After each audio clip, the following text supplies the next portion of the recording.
ஒரு வருஷம் ஃபுல்லா என்ன லைஃப் வெச்சு செய்யல 12 மாசமும் எப்படி போச்சுன்னு எனக்கே தெரியல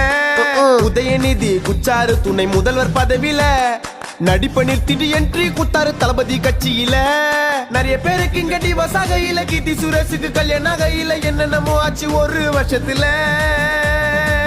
வந்துச்சே நியூ இயர் வருஷம் ஃபுல்லா முஞ்சி போய் வந்துச்சே நியூ இயர் வந்துச்சே நியூ இயர் வருஷமே முஞ்சி போய் வந்துச்சே நியூ இயர் 12 மாதமும் போச்சுங்களோ நியூ இயர் வச்சிங்களோ எத்தனையோ அனுபவங்களோ பட்டண்ட கஷ்டங்களோ வருஷம் ஃபுல்லா இன்ப துன்பங்களோ பார்த்துட்ட வன்மங்களோ நிறைய பேர் லைஃப்ல வந்தாங்களோ எல்லாம் திருந்தாத ஜென்மங்களோ